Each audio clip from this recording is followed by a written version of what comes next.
अस्सलाम वालेकुम स्टूडेंट्स, कैसे हैं आप सब। उम्मीद है कि बेटे आप सब खैरियत से होंगे। तो आज बेटे हमने पढ़ना है कैनिज़ारो रिएक्शन। ठीक है, एल्डोल आपका अपलोडेड है पहले से ही। अब कैनिज़ारो रिएक्शन के बारे में पढ़ते हैं। एक इंपॉर्टेंट लॉन्ग क्वेश्चन है और बड़ा मज़ेदार लॉन्ग क्वेश्चन है। चलो आए बेटे इसको स्टार्ट करते हैं। कैनिज़ारो रिएक्शन मेरा बेटा एक ऐसा रिएक्शन है जो सिर्फ वो एल्डिहाइड्स देते हैं जो कि हमारे पास अल्फा हाइड्रोजन नहीं रखते।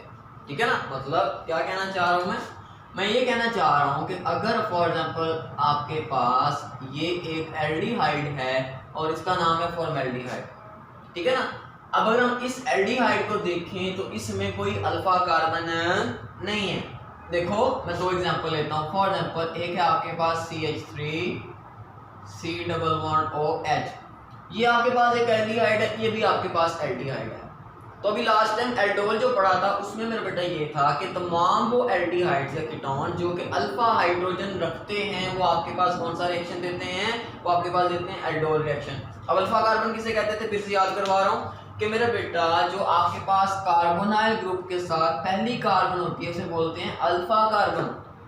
ठीक है, और उसके साथ लगे हुए तमाम हाइड्रोजन क्या कहलाते हैं, अल्फा हाइड्रोजन्स। ओके, अब देखो इसमें कार्बोनाइल के साथ क्या कोई कार्बन लगी हुई है, नहीं। ठीक है, और अगर अल्फा कार्बन ही नहीं है तो अल्फा हाइड्रोजन भी नहीं है। तो मतलब तमाम मेरा बेटा ऐसे कीटोन्स या एल्डिहाइड जिनके अंदर अल्फा हाइड्रोजन नहीं होता वो ये रिएक्शन देते हैं और इस रिएक्शन को हम बोलते हैं कैनिज़ारो रिएक्शन। तो कैनिज़ारो सबसे पहले अगर आपके ज़हन में आए तो आपके ज़हन में ये आना चाहिए कि तमाम वो एल्डिहाइड्स और तमाम वो कीटोन्स जिनके अंदर कोई अल्फा हाइड्रोजन नहीं है वो सिर्फ ये रिएक्शन देंगे, बाकी नहीं देंगे। अब ये रिएक्शन है क्या, ये सारी चीजें तो बाद में डिस्कस करते हैं, पहले कुछ इंपॉर्टेंट बातें।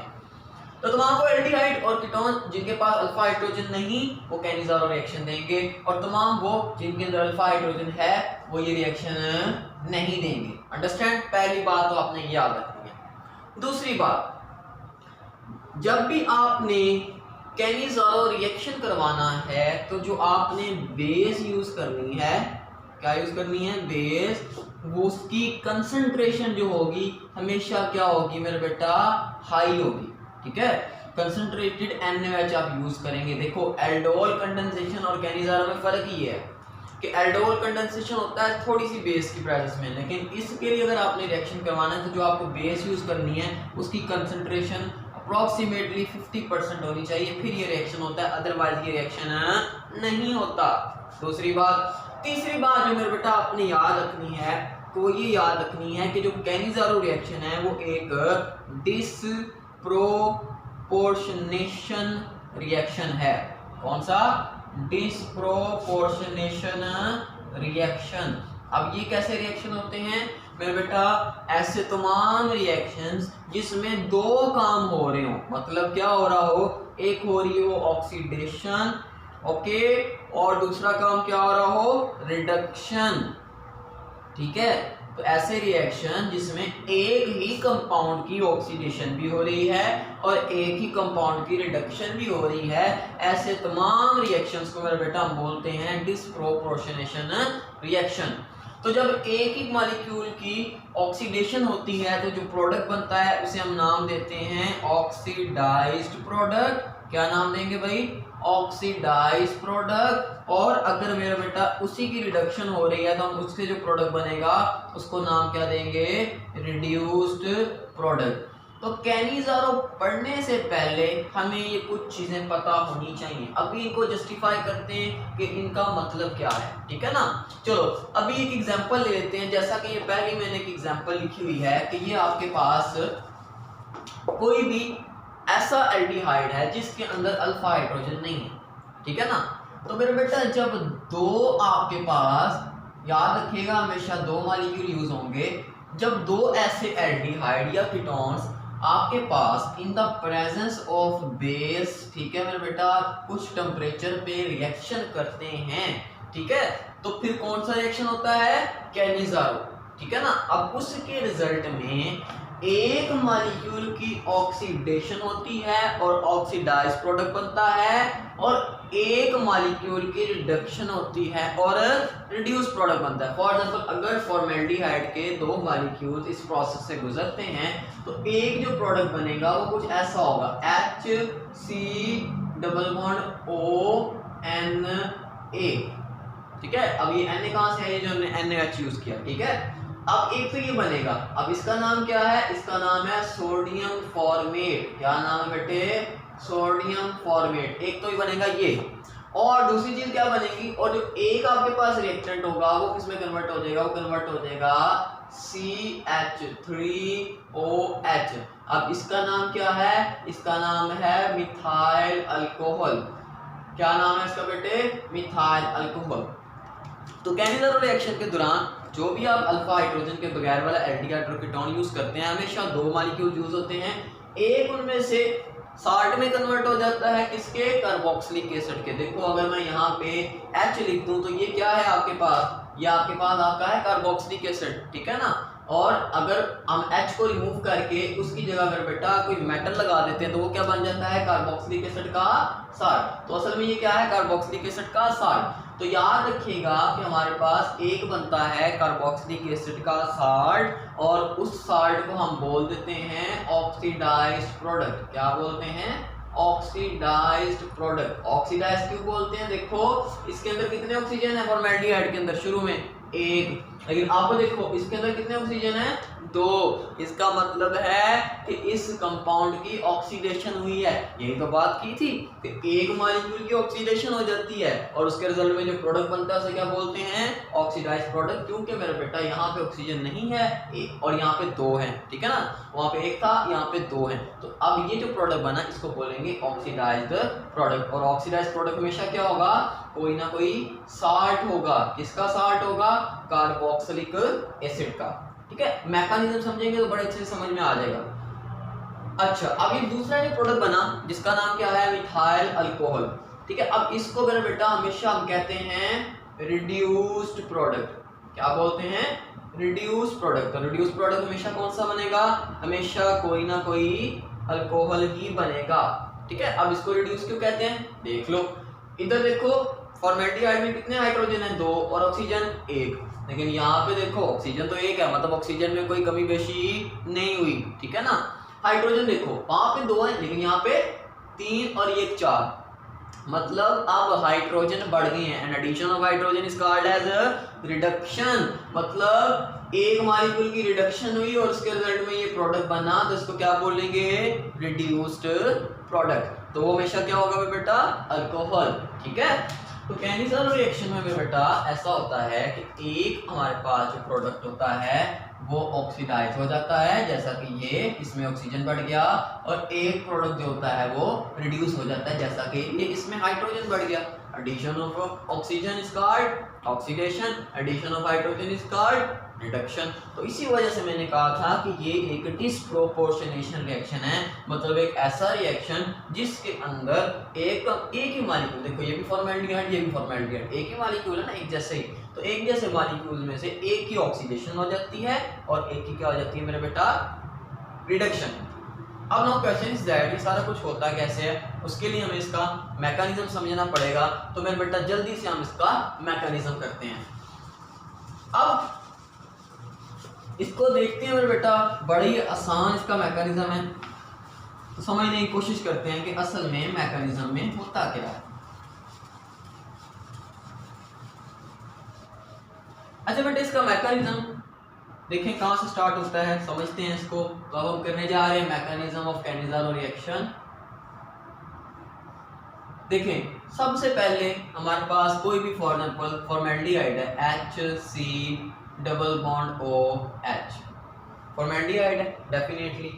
अब हमारे पास क्या है बेटा, कोई भी बेस हमने यूज करनी है और उस बेस से हमें क्या मिलेगा, OH नेगेटिव आयन।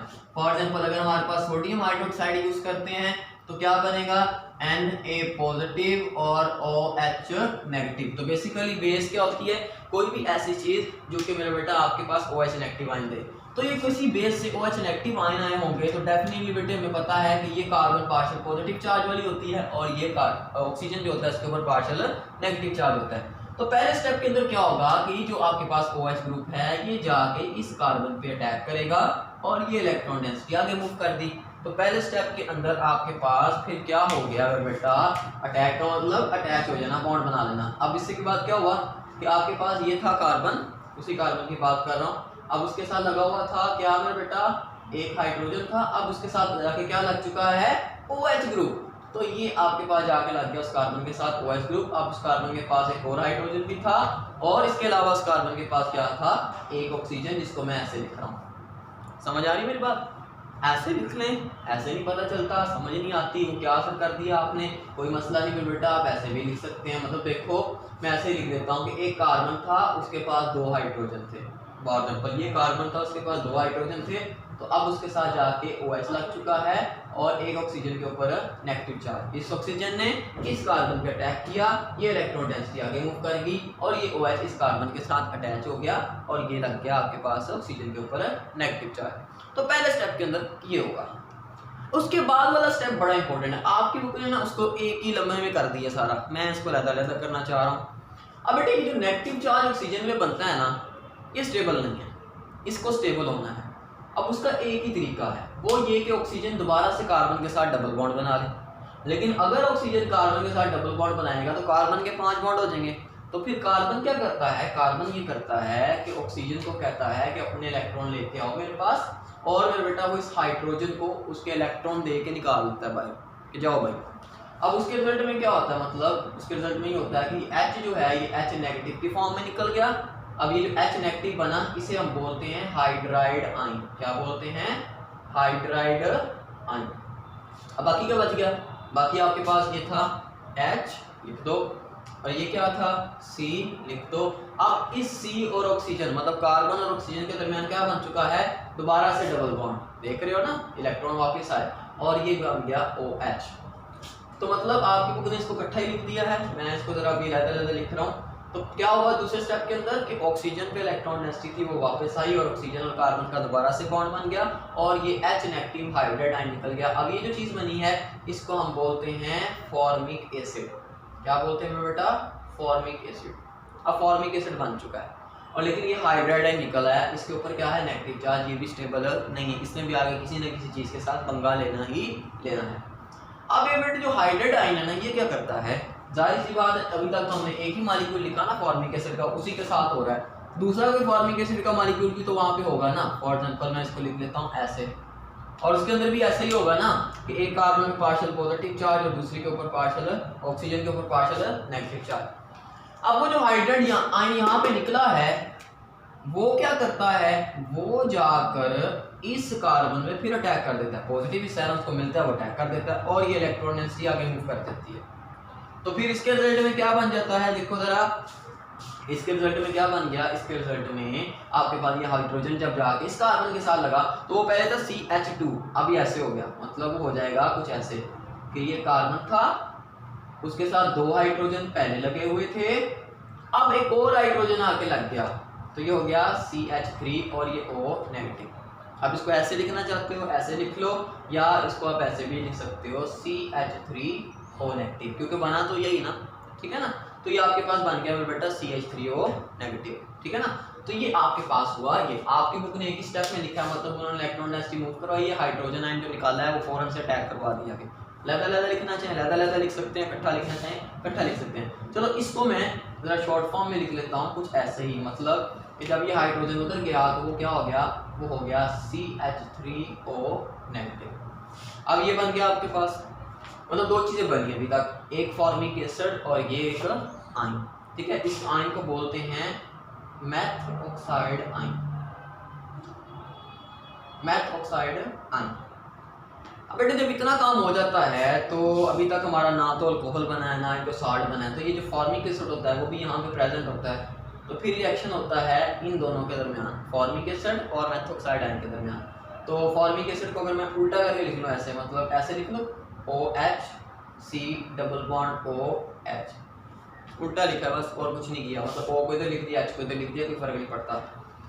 अब होता ये है कि जो मेथॉक्साइड आयन होता है ये वाला, इसके ऊपर जो नेगेटिव चार्ज है ये मेरे बेटा इस हाइड्रोजन को, जो कि एसिड का है क्योंकि फॉर्मिंग एसिड है, तो अगर मैं इसका हाइड्रोजन ऐसे ओपन करके लिख लूँ तो कोई मसला नहीं ना, ठीक है ना। तो होता ये है कि जो ऑक्सीजन होता है ये इस हाइड्रोजन को यहाँ से निकाल लेता है और उसके रिजल्ट में ये क्या बन जाता है, ये बन जाता है CH3OH। अब ये आपका बन गया अल्कोहल। क्या बन गया आपका? अल्कोहल, मतलब आपका रिड्यूस्ड प्रोडक्ट जो कि बनना था। तो पहला प्रोडक्ट आपका इस तरह से बन गया, अंडरस्टैंड। अब जब यहाँ से H निकल गया तो फिर ये हिस्सा बच गया। अब ये हिस्सा क्या है आपके पास, इसको मैं ज़रा इधर लिख लेता हूँ। जब ये यहाँ से निकल गया तो ये बच गया इतना हिस्सा। तो ये क्या है आपके पास, ये है आपके पास HC double bond O negative. आपने इसको उल्टा लिखना है उल्टा लिखना है, सीधा लिखना है तो सीधा लिखना है। तो ये सब बच गया मेरे बेटा। अब इसके साथ मेरे बेटा कोई भी सोडियम मिल जाता है, ठीक है। अब सोडियम जारी सी बात है, ये NaOH था ना तो सोडियम बड़ा हुआ था, तो सोडियम मिल जाता है और आपके पास अब साल्ट भी बन गया, मतलब HC double bond O negative और Na पॉजिटिव। तो ये आपके पास साल्ट बन गया और इसका नाम क्या होगा, सोडियम फॉर्मेट। तो इस तरह से मेरा बेटा आपके पास सोडियम फॉर्मेट बना जो कि आपका ऑक्सीडाइज्ड प्रोडक्ट है। मैं अभी रिपीट करता हूँ इस पूरे मैकेनिज्म को, समझ लीजिएगा मेरा बेटा। हमने पढ़ा ये कि जब दो एल्डिहाइड रिएक्शन करते हैं इन द प्रेजेंस ऑफ बेस तो वो बनाते हैं एक ऑक्सीडाइज्ड प्रोडक्ट और एक रिड्यूस प्रोडक्ट। मैकेनिज्म कुछ ऐसे है कि एक एल्डिहाइड रिएक्शन करता है OH नेगेटिव के साथ और आपके पास बना देता है कुछ ये, और जब ये बन जाता है तो वो अनस्टेबल होता है। तो वो स्टेबल होने के लिए कार्बन और ऑक्सीजन के दरमियान बॉन्ड बनता है और फॉर्मिक एसिड बनता है, तो ये H निकल जाता है यहाँ से, अंडरस्टैंड। तो एक के साथ जो होना था वो हो गया अभी तक और बन गया उसके एंड पे फॉर्मिक एसिड और हाइड्राइड आयन। अब जब एक से जो हाइड्राइड आयन बनता है वो दूसरे के साथ पंगा लेता है, वो दूसरे के ऊपर अटैक करता है और बना देता है मेथॉक्साइड आयन। तो दोनों के साथ जो होना था हो गया, दोनों फॉर्मेल्डिहाइड के साथ। फिर जो मेथॉक्साइड आयन बनता है एक फॉर्मेल्डिहाइड से और जो फॉर्मिंग एसिड बनता है दूसरे फॉर्मेल्डिहाइड से, वो आपस में रिएक्शन करते हैं। मतलब ये जो मेथॉक्साइड आयन होता है ये उससे हाइड्रोजन निकाल के बना लेता है पहला product, that is alcohol, that is the reduced product, understand. और बाकी जो बच जाता है वो फिर सोडियम को पकड़ के साल्ट बना लेता है और बन जाता है ऑक्सीडाइज्ड प्रोडक्ट। तो इतनी सी बात थी मेरे बेटा और कैनिज़रो रिएक्शन आपका हो चुका है। अब हमने जो नेक्स्ट करना है वो आपके पास होगा आपका हॉलोफॉर्म रिएक्शन, और उसका मैकेनिज्म अपलोडेड तो पहले भी है लेकिन वो क्योंकि मैंने रजिस्टर पे किया था तो मैं इसलिए उसको दोबारा समझा रहा हूँ। बहुत इंपॉर्टेंट है एंटी टेस्ट के पॉइंट ऑफ व्यू से ये भी और वो भी, तो उसको भी अभी डिस्कस करते हैं। तो अगला टॉपिक बेटे है हॉलोफॉर्म रिएक्शन। हॉलोफॉर्म रिएक्शन को हॉलोफॉर्म किस लिए कहते हैं, असल में हॉलोफॉर्म क्या चीज़ है बेटे? हॉलोफॉर्म असल में कहते हैं हम CHX3, इस टाइप के जो मॉलिक्यूल्स होते हैं इसका नाम क्या है, हॉलोफॉर्म। अब यहाँ पे जो हेलो का वर्ड है ना, ये हॉलो का वर्ड है, ये हेलोजन के लिए यूज किया जा सकता है, ठीक है। अब देखो X की जगह कुछ भी हो सकता है। फॉर एग्जांपल अगर मेरे बेटा X की जगह आपके पास आ जाता है क्लोरीन, ठीक है, मैं X का क्या लिख देता हूँ, क्लोरीन, तो इसका फार्मूला क्या बनेगा, CHCl3। तो ये जो चीज़ बनी है इसका नाम क्या होगा आपके पास, क्लोरोफॉर्म। मतलब सिर्फ हेलो की जगह क्या आ गया, क्लोरो। सिमिलरली अगर मैं यहाँ पे ब्रोमीन यूज़ कर लूँ, ठीक है ना, तो ब्रोमीन, तो फिर ये इस रिएक्शन के रिजल्ट में जो चीज़ बनेगी उसमें क्या आ जाएगा, X की जगह Br आ जाएगा। तो X की जगह Br लिख दिया तो ये चीज़ बन गई, इसका नाम क्या होगा, ब्रोमोफॉर्म, ठीक है ना। सिमिलरली अगर मैं यहाँ पे आयोडीन यूज़ कर लूँगा तो जो चीज़ बनेगी वो क्या होगी, CHI3, X की जगह I आ गया, तो जो चीज़ बनी उसका नाम क्या हो गया, आइडोफॉर्म। तो क्योंकि इस रिएक्शन में भी पढ़ते हैं ये कैसे होता है, आपके पास जो एंड पे प्रोडक्ट बनता है उसका नाम होलोफॉर्म है, इस वजह से इस रिएक्शन को होलोफॉर्म कहते हैं। अब ये रिएक्शन होता किस किस चीज़ के दरमियान है, मतलब इसमें कौन कौन सी चीज़ें आपस में रिएक्ट करती हैं या रिएक्टेंट्स कौन से हैं इस रिएक्शन के, अभी उसको भी मेरे बेटा देख लेते हैं किस चीज़ में इसमें रिएक्ट कौन करता है। इसमें रिएक्शन होता है मेरे बेटा किसी भी एल्डिहाइड या कीटोन का या किसी अल्कोहल का, किसके साथ होता है मेरे बेटा, आपके पास बेस के साथ, सोडियम हाइड्रोक्साइड के साथ और किसी हैलोजन के साथ। और जब ये कोई एल्डिहाइड, कीटोन या alcohol in the presence of some base और हैलोजन रिएक्शन करता है तो उसके रिजल्ट में आपके पास बनता है हॉलोफॉर्म। अब जो आप हैलोजन यूज़ करेंगे उसी की बेस पे आपके पास प्रोडक्ट्स बनेंगे। मतलब अगर मैं क्लोरीन यूज़ करता हूँ तो क्लोरोफॉर्म बनेगा, ब्रोमीन यूज करता हूँ तो ब्रोमोफॉर्म बनेगा, आयोडीन यूज करता हूँ तो आयोडोफॉर्म बनेगा। अंडरस्टैंड? अब ना ऐसा है कि जो क्लोरोफॉर्म होता है ना, क्लोरोफॉर्म वो ना लिक्विड होता है, कलरलेस होता है। जो क्लोरोफॉर्म बनता है वो क्या होता है, कलरलेस। और जो ब्रोमोफॉर्म बनता है ना उसका थोड़ा हल्का सा येलो कलर होता है, लेकिन बहुत कम येलो, उसका कलर होता है पेल येलो। लेकिन ये जो आयोडोफॉर्म बनता है ना ये येलो कलर का होता है। क्या होता है? येलो कलर का होता है। और इसकी एक और खासियत ये है कि ये इनसॉल्युबल होता है। ये क्या होता है? इनसॉल्युबल होता है। तो ज्यादातर जो हम यूज करते हैं ना फिर वो आयोडीन ही यूज करते हैं रिएक्शन के दौरान, हालोफॉर्म रिएक्शन में, क्योंकि उसके रिजल्ट में जो आपके पास ये आयोडोफॉर्म बनता है, मतलब अगर आयोडीन यूज करेंगे तो आयोडोफॉर्म ही बनेगा ना, उसका येलो कलर होता है, वो इनसॉल्युबल होता है। तो इस तरह से हम इस टेस्ट को, इस रिएक्शन को फॉर द डिटेक्शन यूज कर सकते हैं, क्योंकि सारे एल्डिहाइड, सारे कीटोन और सारे अल्कोहल रिएक्शन नहीं करते। तो इस वजह से कुछ अल्कोहल रिएक्शन करते हैं, कुछ केटोन रिएक्शन करते हैं, कुछ एल्डिहाइड रिएक्शन करते हैं। तो इस टेस्ट को, इस रिएक्शन को हम यूज करते हैं for the detection of aldehyde और कीटोन्स। ठीक है ना? अब देखिए कैसे, देखो जरा एल्डिहाइड में से कौन कौन से एल्डिहाइड ये रिएक्शन देते हैं, लिख लो जरा। ये एंटी टेस्ट के पॉइंट ऑफ व्यू से बड़े इंपॉर्टेंट रिएक्शन है। अभी इसका मतलब समझते हैं, अभी इसको मैंने पढ़ाया नहीं है कि इसमें होता क्या है, बस अभी सोचिंग है क्या, कौन कौन ये रिएक्शन दे सकता है, कौन कौन नहीं।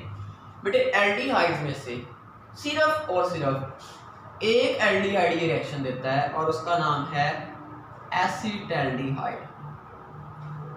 सिर्फ एक एल्डिहाइड ये रिएक्शन देता है, उसका नाम क्या है? एसिटैल्डिहाइड। और फार्मूला है उसका CH3C डबल बॉन्ड OH। लिख लो इसको, बड़े काम की चीजें, ठीक है। और कीटोन्स भी सारे के सारे ये रिएक्शन नहीं देते। कीटोन्स में से सिर्फ वो वाली कीटोन्स रिएक्शन देती हैं जिनको हम कहते हैं मिथाइल कीटोन्स। क्या? मिथाइल कीटोन, मतलब ऐसी तमाम कीटोन जिनकी एक कार्बोनाइल की एक साइड पे कम से कम मिथाइल ग्रुप प्रेजेंट हो, उनका जनरल अगर मैं लिखना चाहूँ तो ऐसे, मतलब जो भी आपके पास कीटोन है, जाहिर सी बात है कीटोन है तो दोनों साइड पे कार्बन ही होगा ना, तो कार्बन इस साइड पे चाहे 10 हो लेकिन एक साइड पे आपके पास CH3 होना चाहिए। तो ऐसे कीटोन जिनकी एक साइड पे CH3 होता है, मिथाइल ग्रुप होता है, उनको आप बोलते हैं मिथाइल कीटोन। तो सिर्फ मिथाइल कीटोन ही आपके पास रिएक्शन दे सकती हैं, बाकी कोई भी कीटोन ये रिएक्शन नहीं देती। क्यों नहीं देती वो भी डिस्कस करते हैं। सिमिलरली अभी मैंने बात की अल्कोहल की, कि अल्कोहल्स भी सारे के सारे ये रिएक्शंस नहीं देते। अब अल्कोहल्स की 3 टाइप हैं, एक है प्राइमरी, एक है सेकेंडरी और एक है टर्शरी। एक चीज तो ज़हन में रख लें, बिठा लें कि टर्शरी अल्कोहल तो ये रिएक्शन देते ही नहीं। समझ आ रही बात? लेकिन जब हम प्राइमरी अल्कोहल की बात करते हैं तो सिर्फ एक प्राइमरी अल्कोहल है और उसका नाम है एथानॉल। क्या नाम है? एथानॉल या इथाइल अल्कोहल। सिर्फ वो ये रिएक्शन देगा, बाकी कोई भी प्राइमरी अल्कोहल ये रिएक्शन नहीं देगा। बाकी सारे फेल हो जाते हैं, रिएक्शन करते ही नहीं। ठीक है ना? मतलब अगर मुझे एथानॉल को दूसरे अल्कोहल से, प्राइमरी अल्कोहल से सेपरेट करना है या डिस्टिंग्विश करना है, तो मैं ये रिएक्शन करके देख लेता हूँ कि मेरे पास ये जो प्राइमरी अल्कोहल है ये एथानॉल है कि नहीं, क्योंकि अगर एथानॉल हुआ तो वो रिएक्शन करेगा, बाकी नहीं करेंगे। ठीक है ना? अच्छा, अब सेकेंडरी अल्कोहल में से ऐसा है कि सेकेंडरी अल्कोहल बहुत सारे हमारे पास। सेकेंडरी अल्कोहल के पास ऑप्शन है, वो ये रिएक्शन दे भी सकते हैं और नहीं भी दे सकते। मतलब सिर्फ वो सेकेंडरी अल्कोहल ये रिएक्शन देंगे जिनमें आपके पास सेकंड पोजीशन पे OH ग्रुप लगा होगा। ठीक है ना? सिर्फ वो वाले सेकेंडरी अल्कोहल ये रिएक्शन देंगे जिनमें सेकंड पोजीशन पे OH लगा होगा। अब मैं इसकी एक छोटी सी ट्रिक बता देता हूँ। जिस भी कीटोन के नाम के साथ 2 आ जाए, फॉर एग्जाम्पल 2 ब्यूटानॉन, 2 पेंटानॉन, 2 हेक्सानॉन, 2 ऑक्टानॉन, जिस भी कीटोन के नाम के साथ 2 आ जाए, ठीक है ना, वो ये रिएक्शन देगा। बाकी कोई भी कीटोन ये रिएक्शन नहीं दे सकती। ठीक है ना? क्योंकि मिथाइल कीटोन में हमेशा नंबरिंग जब भी करते हैं तो 2 ही आती है। ठीक है ना? तो इस वजह से 2 वाले जितने भी कीटोन्स हैं जिनके नाम के साथ 2 आए वो ये रिएक्शन देंगे। सिमिलरली जितने भी अल्कोहल्स हैं जिनके नाम के साथ 2 आता है, फॉर एग्जाम्पल आपके पास है 2 ब्यूटानॉल, ठीक है ना, तो ये रिएक्शन देगा। 2 हेक्सानॉल रिएक्शन देगा। 2 ऑक्टानॉल रिएक्शन देगा। तो जितने भी अल्कोहल जिनके नाम के साथ 2 आ रहा है और जितनी भी कीटोन जिनके नाम के साथ 2 आ रहा है वो ये रिएक्शन देंगी, बाकी कोई भी ये रिएक्शन नहीं देगा। अब ये बेटे एमसीक्यूज आते हैं, एंटी टेस्ट में आ जाते हैं, इसलिए बता रहा हूँ, ये शॉर्ट ट्रिक होती है चेक करने के लिए। अच्छा एक चीज़ आपने नोट की, आपके पास जो भी एल्डिहाइड ये रिएक्शन दे रहा है, ये जो भी कीटोन ये रिएक्शन दे रहा है, उसमें एक चीज़ कॉमन आ रही है, वो क्या है, ये मिथाइल ग्रुप, ये मिथाइल ग्रुप। तो याद रखिएगा कि क्योंकि ये जो हॉलो फॉर्म है, अभी इसका मैकेनिज्म भी डिस्कस करते हैं कि जो बनना होता है ना एंड पे कंपाउंड, ये CH3 से बनना होता है, इस वजह से इसको फिर हम कहते हैं कि सिर्फ वो वाले ही रिएक्शन दे सकते हैं एल्डिहाइड कीटोन जिनके अंदर ये प्रेजेंट होता है CH3, अगर नहीं है तो फिर वो रिएक्शन नहीं होगा। अच्छा यहाँ तक तो हो गया कि है क्या, ठीक है, आयोडीन ज़्यादातर यूज़ करते हैं वो इस वजह से कि इनसॉल्युबल है, और कौन ये रिएक्शन दे सकता है और कौन ये रिएक्शन नहीं दे सकता। अच्छा अब ना एक छोटी सी डिस्कशन और है, फिर उसके बाद मैकेनिज्म की तरफ मूव करेंगे। एल्डिहाइड और कीटोन्स के लिए याद रखनी एक बात, एल्डिहाइड और कीटोन्स के लिए याद रखना है आपने कि ये रिएक्शन किस तरह से होगा। फॉर एग्जाम्पल कोई भी एल्डिहाइड है, मैं कहता हूँ CH3C⋯OH, तो जाहिर सी बात है, मैंने शुरू में बताया कि रिएक्टेंट्स क्या होंगे, एक तो होगा इसके अंदर सोडियम हाइड्रोक्साइड और दूसरा क्या होगा, कोई भी हैलोजन, फॉर एग्जाम्पल मैं आयोडीन लिख लेता हूँ। सिर्फ बैलेंसिंग ये याद रखनी है आपने कि मेरे बेटा कि जहाँ पे आपके पास बेस है वो भी 3 होंगे और जो आप हैलोजन लेंगे वो भी इस केस में 3 होंगे, मतलब यहाँ पे बस ये बैलेंस नहीं चेंज होगा, हर बार ऐसा ही होगा, ठीक है। और इनका रिएक्शन जब होगा तो बनेगा क्या, ज़रा सुनो, हमेशा याद रखना है कि मेरे बेटा आप जो भी एल्डिहाइड और कीटोन लेंगे उसकी जो साइड पे ये जो CH3 है इसने किसमें कन्वर्ट होना है, हैलोफॉर्म के अंदर, और यहाँ पे आयोडीन यूज़ किए तो इससे क्या बन जाएगा, आइडोफॉर्म। आइडोफॉर्म का क्या फार्मूला होगा आपके पास, मतलब ये हो जाएगा CHI3 में कन्वर्ट, ये वाला हिस्सा, ठीक है, हो गया बेटे। अब बाकी क्या बच गया, बाकी बच गया ये वाला हिस्सा। अब मतलब इसमें क्या आ जाएगा, इसमें आ जाएगा ये आपके पास है HC⋯O, ठीक है ना। अजान हो रही है, उसके बाद रिकॉर्डिंग करता हूँ। अच्छा जी बेटे कंटिन्यू करते हैं। मैं बता ये रहा था कि जो भी एल्डिहाइड और कीटोन के अंदर CH3 वाला पोर्शन होगा उसने कन्वर्ट हो जाना है आइडोफॉर्म के अंदर, फॉर एग्जाम्पल। उसके बाद बाकी ये बच गया HC⋯O, उसने मेरा बेटा क्या करना है, उसने बना लेना है कार्बोक्सिलिक एसिड का साल्ट, मतलब आगे इसके लग जाएगा ONA। अगर आपने साल्ट बनाना है तो जो चीज़ यहाँ पे बचे उसके आगे क्या लिख दो, ONA, ऑक्सीजन और सोडियम, तो ये बन गया आपके पास साल्ट। और उसके बाद मेरा बेटा बाकी आपके पास क्या है, बाकी आपके पास जो सोडियम है उन्होंने क्या बना देना है, मिलना है, और सोडियम आयोडाइड, ठीक है, एक चीज़, और उसके बाद क्या बन जाना है आपके पास, वाटर। तो हमेशा आपके पास यही बैलेंस रहेगा, यही चीज़ें रहेंगी, तो आपने इस चीज़ का ध्यान रखना है। अच्छा सॉरी, एक चीज़ गलत हो गई, वो ये है कि आपके पास जो सोडियम हाइड्रोक्साइड है वो 4 आप यूज़ करेंगे, 3 है, मतलब 4 और 3 का बैलेंस होगा, ठीक है ना। तो आपके पास एंड पे जो सोडियम आयोडाइड बनेंगे वो 3 बनेंगे, और जो वाटर बनेंगे वो भी मेरे बेटा 3 बनेंगे। दोबारा सुन लें कि जब आप एल्डिहाइड और कीटोन यूज़ करेंगे तो सोडियम हाइड्रोक्साइड हमेशा 4 यूज़ होंगे, और जो भी आप हैलोजन लेंगे वो 3 यूज़ होंगे। और जो CH3 वाला पोर्शन है वो आइडोफॉर्म में कन्वर्ट हो गया, ये वाले पोर्शन के आगे आप जो ONA लगा देंगे तो आपके पास साल्ट बन जाएगा। बाकी एक सोडियम यूज़ हो गया यहाँ पे, तो 3 बचे होंगे, उनसे 3 सोडियम आयोडाइड और 3 वाटर के मॉलिक्यूल बन जाएंगे। मतलब फॉर एग्जाम्पल अगर मैं यहाँ पे कीटोन ले लेता हूँ, कीटोन फॉर एग्जाम्पल आ गया आपके पास CH3C⋯O CH3। अगर मैं इसको भी कराना चाहूँगा तो क्या करना है, 4 हमेशा यूज़ करने हैं आपने बेस के मॉलिक्यूल, और 3 आपने यूज़ करने हैं कोई भी आयोडीन या कोई भी आप जो हैलोजन ले रहे हैं उसके मॉलिक्यूल। और हमेशा क्या होना है, आप मैकेनिज्म ना भी करें आपको समझ में आ जाएगा कि आपके पास ये जो वाला जो हिस्सा है इसने किसमें कन्वर्ट हो जाना है, इसने कन्वर्ट हो जाना है आपके रिस्पेक्टिव आइडोफॉर्म के अंदर, मतलब CHI3, ओके। बाकी बच गया ये वाला हिस्सा, इसको लिख लो, क्या है ये है CH3C⋯O, आगे क्या लगा देना है, ONA, ठीक है ना। इससे क्या बन जाएगा आपके पास, इसके साथ आपके पास बन जाएगा आपका respective salt of carboxylic acid, समझ आ रही है एक बात।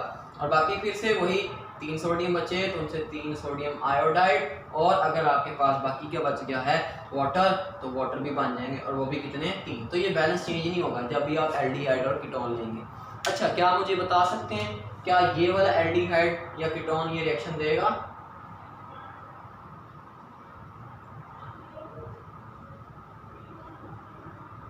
इसका नाम है 3 पेंटानॉल। ठीक है, बताओ मुझे क्या ये रिएक्शन देगा? नहीं बेटे, ये रिएक्शन नहीं देगा। क्यों? क्योंकि इसमें किसी भी साइड पे CH3 प्रेजेंट नहीं है, इसमें दोनों साइड पे CH2 CH3 मतलब इथाइल ग्रुप प्रेजेंट है, तो ये इस रिएक्शन को दे ही नहीं सकता। तो एल्डिहाइड कीटोन्स में आपने याद रखना है कि 4-3 का बैलेंस है और हमेशा यही आपके पास काम होगा। अल्कोहल की बात कर लेते हैं, आखिरी बात मैकेनिज्म के लिए, फिर आप दूसरा लेक्चर भी देखिएगा क्योंकि ये काफ़ी लेंथी हो रहा है लेक्चर। जल्दी से इसको वाइंड अप करने की तरफ लेके जाते हैं बेटे।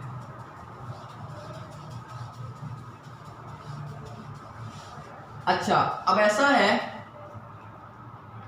कि जब आप अल्कोहल की बात करेंगे, कोई भी अल्कोहल लेंगे, फॉर एग्जांपल आपके पास है CH3 COH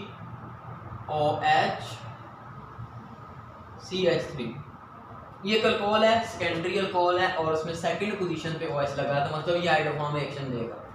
वहां पे हमें 4 बेस के मॉलिक्यूल यूज करने थे और 3 आयोडीन के कैल्शियम के मॉलिक्यूल यूज करने थे। बेटे जब आप अल्कोहल लेंगे तो आपके पास यूज तो वही होगा, मतलब बेस ही और आपके पास आयोडीन, ठीक है ना, यूज तो आपके पास वही होगा, लेकिन अब बैलेंस ये होगा कि आयोडीन के 4 मॉलिक्यूल होंगे और बेस के 6 मॉलिक्यूल, लेकिन काम फिर नहीं बदलेगा, होना फिर वही है। देखो आपके पास जो CH3 वाला पोर्शन है, ठीक है ना, CH3 वाला पोर्शन, उसने हमेशा किसमें कन्वर्ट हो जाना है, जैसे वहां पे हो रहा था, उसने बना देना है CHI3 जो कि आपका क्या है, हाइड्रोफॉर्म।